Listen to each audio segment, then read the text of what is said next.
Good mid-morning. It is a Thursday. We have fog along the coast. We've got a deepened marine layer. Not like last week when we had all the warmth. This week it's going to be kind of typical temperatures for this time of year. Places up in the Central Valley will be in the mid and upper 80s. Not that unusual for this time of year. Cool on the coast, some drizzle. See a little drizzle in this shot here if you look as we fast forward from Mount Tamalpais. And what we're experiencing right now is that deepening and shallowing of the marine layer. Those subtle impulses that come over the jet stream and then increase the depth, which is what happened today. So this is Mount Tam, which is over 2,000 feet, and you can see that the fog has reached the top, certainly. So we look at the fast forward. This is early this morning, and you see the drizzle on the lens. And what else? You see Montero Mountain way off in the distance, but you see how deep the marine layer is. And this is the pattern that's going to continue through the weekend and into early next week. And there really doesn't seem to be anything going to break this up. And the reason I bring it up, I guess, is because when you see a pattern like this, where the jet stream is, let me see if I can find this piece, where the jet stream is kind of deepening, or the inversion, pardon me, is deepening and shallowing. Like right now, it's pretty deep right here. When you go through a pattern like this, it allows for temperatures, well, it doesn't allow for temperatures to get that hot. So we're not looking at any big heat events over the next 3 or 4 or 5 or even 6 days, based on what I can see. So again, this is the fluctuations. Here was yesterday at this time, deep marine layer. It shallowed out during the day, right? And then deepened out last night. And then here we are today. And it'll probably shallow out a little bit again this afternoon as the fog tries to burn away from the coastal sections. The satellite image shows some clearing up around the north coast. We'll see that on one of our live cameras up on the Klamath River. Can you see a little rotation right here? So that's one of the disturbances it's going through. And that disturbance is enough to stretch out the marine layer. And you also see, I think you see the fog down in Southern California. That's a big push down in San Diego. That is what they refer to, or we all refer to, as a kind of a June gloom. Santa Barbara's getting some clearing right now down on State Street, but like Santa Monica, Laguna Beach, you're in the fog, and you're going to be in the fog most of the day. It'll break a little, but you know what it did yesterday? It's going to do the same thing again today. Salinas Valley, bunch of fog, burning back a little bit, and then you see around Marin County, some burn back as well. But again, this area here, if you look, I think I can draw this in. You see a little rotation, right? So in this low area, counterclockwise flow, in some iteration, is going to hang on and be around. And as long as it hangs around, we're going to have this pattern that cools us, warms us, deeper, shallow. Okay, so more of the same going forward. Allergies are getting better. Tree pollens are way down, but they're moderate. Weeds and grasses are up, probably in the medium to high range. So things are starting to mellow out in terms of allergies, but if you're a hardcore allergy sufferer as myself, you know that it never really truly goes away. There's always something blooming. Okay, quick look at the water. We're doing great. This is, as of June 5th, this is 107% of average for the 8-station index, precipitation index. And this takes into account all of these drainage basins and snow melt coming from these areas. Most important of all the indexes, because there's a 6-station index down in Southern California we'll look at in a minute, but those aren't the big reservoirs. The big reservoirs, Oroville, Shasta, they're up here. And so this in Sacramento River and so on and so forth. So this is where the water comes from for the state of California, no question about it. And we are at 54.9 inches on average. I'm not sure how that number works out. It's not necessarily rainfall. It's how much water. It's a measure of the snow melt and the rain and the runoff and everything. So it's an equation that's put together. But we're above average by about 1.5 inches or so, and that's good. When this would be average, blue would be the average line. So Northern California, 8-station index crushing.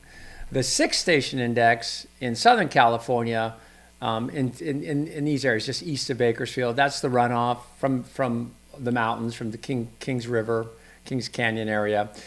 They're at where are we at? 20 or 83%. 83% of average. So it's pretty good. So here we are. There's average, that blue line. And then here's where we are. And these other lines represent other years, right? So this 68, 69 year was incredibly wet. 22, 23, incredibly wet. This was last year right here. And this is this year, just a little ahead. So if you put them together, it evens out pretty good. I would say in terms of water this year, those indexes are a report card of how we're doing for water, rain, and snow. And that's an A minus, which is, I'll take that any day of the week. These are the highs from today, for today, and for tomorrow. Let's just do that. The Livermore area is going to go, 84. San Jose is going to go 80. San Francisco, 67. Los Angeles, 68. San Diego, about 67 degrees.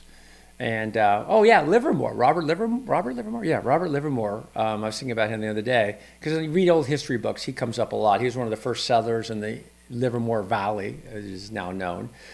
He is a rancher and an agriculturalist and kind of gold rush era guy. I think he got out there he was out there just before the gold rush or right when it happened. He kind of rolled with John Bidwell and those types. They were big agriculturalists. And agriculture in the state, if you think about it, especially before the gold rush, Bidwell got out here before the gold rush. Before the gold rush, it was all about what you could grow, right? Agrarian society. Essentially before the industrial, just right at the turn of the Industrial Revolution. But prior to that, which is Bidwell and Livermore and these folks, they were farmers, and that's how you made money, right? Not factories, but growing things. So when they got to California or Oregon, they realized, oh my God, we can make a living, right? Again, before the Industrial Revolution, so the ability to grow almost anything in California really got them going. So Luther Burbank was another one up in the North Bay, but they were completely enamored with the climate of this place, and still California is one of the top leading agricultural, if you count it as a nation, in the world, right? It's top 10. I think at one point it was top 5. So it's just an interesting way to look at the state, right? Because you always think, gold rush. Without the gold rush, it was still going to happen. They were still going to have a lot of people out here once they realized they could grow wheat. Wheat was the first thing they grew in the Central Valley because it's what they knew to grow. And then they started realizing, oh my gosh, we can grow everything. And then that's where we are today. We've grown everything. And I grew up in a family, Dad used to plant. When I was a kid, we grew up in Paradise, but we had plums, figs, apricots, almonds, peaches, grapes. In our yard, always fruiting, always. I would just sit in the trees and eat cherries. Cherries, we didn't have we had good cherries, but the birds would get on them quick. But it's just, and another thing I'll get at is because we did the forecast, but when you think about it, you're not old enough, but when I was a kid, and maybe if you were around for this, when you go to somebody's house to visit, the first thing they would show you would be their garden.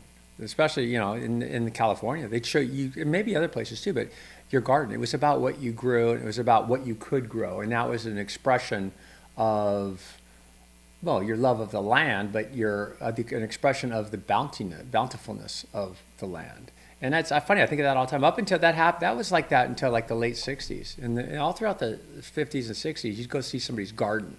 Yeah, hey, you'd walk in. Hey, how are you doing? Oh, how are the kids? Oh, hey, check out this. Check out the garden. It's the weirdest thing. I don't know if you can remember that, but I do remember that. Okay, so back to weather. This is the GFS Global Forecast System. And what I got here is I want to see, you can see this area. See this area here? That's that low that we kind of articulated earlier, that little circle. And see how it just kind of hangs on, and then it backs offshore. See, it's over here now.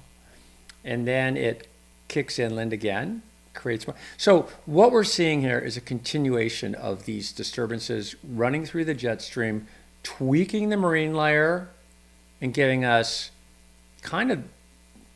it is summer-like weather, but we're not staring at any heat waves. I don't see anything that even resembles a huge warm-up until maybe here. When you see the jet stream starts to recede, but still, so it's a pretty kinetic setup. Okay, so with that said, more of the same. Here's the cloud cover. This is the forecast, and this just illustrates.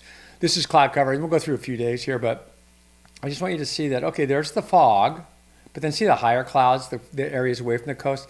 That just indicates, yeah, there's instability close to us. And that's what the model said too, right? Those are systems tweaking to the north of us. And that's enough to keep the heat wave away, most likely. It can generate heat waves in this fall, right? Because the high builds in after the low leaves, but that's a different time of year, a different weather pattern. Right now, it looks like we're in a pretty warm to mild weather pattern. Let's call it that. Not expecting any record high temperatures. That's Mount Tamalpais. Awesome. Out here. We're in Walnut Grove, the Delta, and just beautiful. I like that shot just because that's talking about old California and growing stuff, right? The Delta was one of the most fertile, some of the most fertile tracts of land around. And most of the Delta, if I remember, I haven't been up there in a while, but the levees are huge in the Delta. Because without the Delta, without the levees, a lot of this Delta would be part of the bay. You know, I imagine, you know, this is interesting. When the bay, when settlers first came, when Crespi and those guys first came to the Bay Area, San Francisco Bay, you know how big it is now? San Francisco Bay was 92% bigger. Not 90, let's call it 90% bigger. These areas were all marshland in the bay, that was included, but a lot of the land, much of the land has been reclaimed. This is the Klamath River up in Northern California, and I did show you the fog. Remember, we looked up there and I said, oh, look, let's do it. The fog see how it's kind of cleared out up there? And that's what we're looking at now. So Klamath River right here, that's the fog being pulled away. Live camera shot. This is at lunchtime, but Klamath River, pretty exciting to me because they pulled some dams, you know. So a lot of these areas now, the Klamath runs free, which means steelhead and salmon can get up in the Klamath. They can go up the Klamath, past Happy Camp, all the way past Wairika, all the way to Klamath Falls, almost, right? And they're back. A lot of them have already come back. They thought it would take years, but fish, and you know, because it was basically parts near Klamath Falls were just a stagnant reservoir, just a whole, you know, a dammed up area. That goes away. It becomes running water. The bugs come back, birds come back, bears come back. Maybe that far north, maybe start seeing some wolves and things. So it's really, rivers are very important to the life of, or not the life, but to the sort of, it's like an artery in your body. When you shut them down, things get funky, right? When you pinch it down, but when you open them up and let that blood flow, good things happen. And that's kind of what we're finding with, there's a whole thing right now on people trying to remove dams, and I completely understand why. This is Mammoth Mountain. That's not the shot I wanted to show you, but I did want to show you when it comes back, the kind of the dirty snow. So what happens is snow has an albedo, and this time of year, the snow loses its albedo. See how the snow's kind of, well, can't really see there's rock, but the snow kind of gets brown. Well, when the snow's completely white, it melts very slowly. It melts very slowly because the sun hits it and it's complete, like 90-some% of the sun's ultraviolet shortwave radiation goes back out to space, doesn't absorb. Like see how dark it's getting here? So the other day we were looking at this, and this was brown snow, but the brown now absorbs, the dirty part of the snow absorbs the heat from the sun's ultraviolet rays, and you can see it here too, and it melts exponentially faster, much faster. So this whiter stuff does better, but the brown decreases albedo, reflectivity, and then increases absorption. And it's funny because I was just thinking about this morning, but when I had a few classes about, you know, kind of engineering, geoengineering stuff, and they were talking about how, I think it was the Russians were during the Cold War hatched a scheme to sprinkle, and I think they did to a certain extent, ash into the polar regions. Dark ash, right? And the idea being that you change the albedo, you decrease the albedo, you increase the melt, the snow melts, the jet stream moves position. Well, main thing is that the weather patterns change, and their idea was to, you know, that's a way to win a war is to, you know, make California a rainforest or a drought or whatever, It was ill-fated, but you can Google it.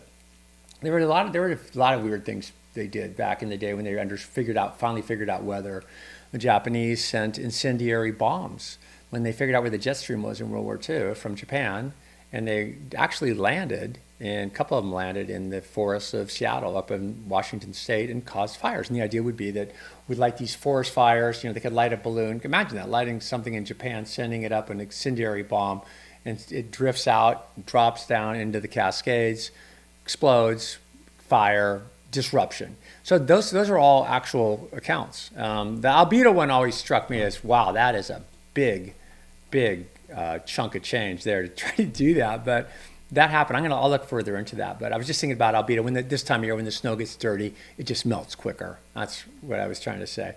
This is the Hook, which is down in Santa Cruz. I like this shot for a lot of reasons. I like seeing the waves come in from above and from behind. But what's also interesting is, see all the kelp? So there's a bunch of white sharks off the coast. And there's a bunch of white sharks down here, down by towards Manresa and down towards Concrete Ship. There's a bunch, like a lot.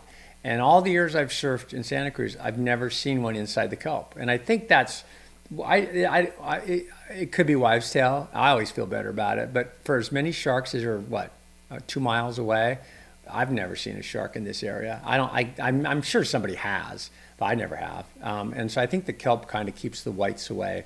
But it's just interesting to me that, because it would be, if the kelp weren't here, I think it'd be a different story. I think there'd be many more people getting bothered by white sharks. Okay. Whew. There's Gizmo waiting to fly. I don't think she's flown yet, but she will. She's just today or tomorrow for sure. I heard Sunny came back yesterday and Sunny's already flown, or fledged as they call it, and flew, and then came back to the nest, and all four of them were hanging out for a while yesterday, and they will for a while. I think this can go on for some weeks, so that's kind of exciting.